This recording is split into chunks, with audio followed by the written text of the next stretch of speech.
নমস্কার, আমি ত্রিবেণী হাউজার 6 এর আরেকজন নতুন মেম্বারের সঙ্গে রয়েছে এবং তিনি কিন্তু এই বছর আমাদের নতুন মেম্বার, মানে একদমই তাই।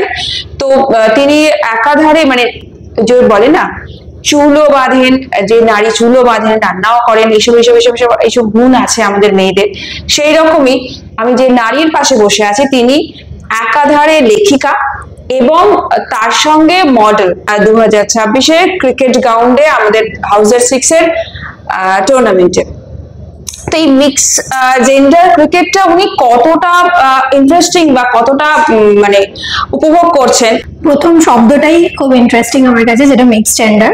তো এই কনসেপ্টটাই আমার খুব ইউনিক লাগে যে বিভিন্ন কমিউনিটি থেকে বিভিন্ন প্রফেশনের সবাই, মানে ছেলে মেয়ে বয়স সীমার কোনো বিষয় নেই এখানে, তো একসাথে মিলে এই টুর্নামেন্টটা হয়। তো এই গোটা কনসেপ্টটাই আমার কাছে খুব ইউনিক এবং মজার লেগেছিল, অ্যান্ড সেটাই একমাত্র কারণ এখানে আমার অ্যাসোসিয়েট হওয়া। তো ব্যাস এইটুকুই, আর আমি কিছু জানি না। ক্রিকেট মাঠে নামবে এবং উল্টো দিকে তোমার থাকতে পারে কোনো একটি ছেলে বা একটি মেয়ে। তো মোস্ট প্রবাবলি ছেলে থাকবেন, মানে মানে শুধু মোস্টলি মানে মেয়ে বলবো না, ছেলেও থাকবেন। বাড়ি থেকে বকাবকি করবে না? না, এখন আর সেই বকাবকি খাওয়ার সময়টা নেই, অনেকটা এই সময়টা পার করে এসেছি। প্রচুর বকাঝকা খেয়েছি, প্রচুর মানে সেই সময় প্রচুর বকা খাওয়ার মতো কাজকর্ম করেছি, বাট এখন আর সেরকম কোনো ব্যাপার নেই। মানে ক্রিকেট কতটা পছন্দের? আমি একদমই স্পোর্টস পার্সন নই। আমি আমার কাজকর্মের বাইরে ঘুমোতে আর ঘুরে বেড়াতে ভালোবাসি, অ্যান্ড খাওয়া দাওয়াও করি প্রচুর, যেটা হয়তো দেখে মনে হবে না, but I eat a lot.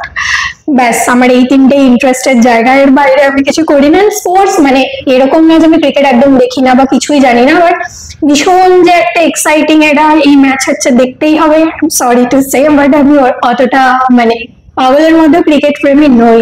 Crush K cricketer? Crush ওরকম ভাবে নয়, আমার রাহুল দ্রাবিড়কে as a person, as a cricketer and as a coach ভীষণ মানে পছন্দ লাগে। ওনার ডিসিপ্লিন অ্যান্ড দ্য ওয়ে, মানে উনি থ্রু আউট ক্রিকেটের সাথে যুক্ত থেকে এসেছেন যেভাবে, তো ওনার পার্সোনালিটিটা আমাকে ভীষণ অ্যাডমায়ার করে, লাইক আই রিয়েলি অ্যাডমায়ার। একসাথে চলে না।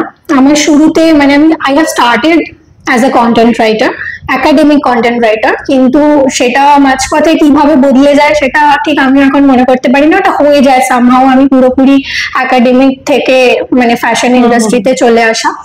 তো অ্যান্ড চলছে 4 বছর হলো। এই রিসেন্ট আমরা দেখেছি কানে ঐশ্বর্য রায় একদম এক মাথা সিঁদুর সহ সাদা একটি শাড়ি, এরকম একটা কম্বিনেশনে উনি যে র্যাম্প কানে হাঁটলেন, তো এইটাকে তুমি মডেল হিসেবে ঠিক কিরকম ভাবে অ্যাপ্রিসিয়েট করবে, নাকি তোমার ঠিক কিরকম মনে হয়েছে? মানে আমি মানে ওনার জায়গা থেকে, মানে ঐশ্বর্যা রায় এর জায়গা থেকে উনি যেভাবে একটা ইন্ডিয়ান লুক অ্যান্ড ট্রেডিশনকে ক্যারি করেছেন ক্যানের মতন যা প্ল্যাটফর্মে, সেটাকে আমি রিয়েলি মানে ভীষণভাবে অ্যাপ্রিসিয়েট করব। কারণ প্রত্যেকটা মানে দেশের নিজস্ব কিছু ট্রেডিশন আছে, মানে সেটাকে ইন্টারন্যাশনালি খুব বোল্ড ভাবে, খুব কনফিডেন্টলি তুলে ধরাটা মানে সবাই পেরে ওঠে না। আর এখনকার দিনে এরকমই হয়েছে, সবাই ওয়েস্টার্ন কালচারটাকেই মানে ভীষণভাবে আঁকড়িয়ে ধরে। তো সেক্ষেত্রে উনি যেটা করেছেন আমার কাছে সেটা মানে ভীষণই ভালো লেগেছে, and I would really appreciate. Thank you. যিনি রাধেন তিনি চুলও বাঁধেন, এই কথাটাই আমি বারবার বলতে গিয়ে আটকাচ্ছিলাম। তো ফাইনালি আমি বললাম, যিনি রাধেন তিনি চুলও বাঁধেন, যিনি কন্টেন্ট রাইটিং করেন, যিনি লেখিকা, তিনি কিন্তু র্যাম্পটাও সামলান এবং খুব ভালো করে।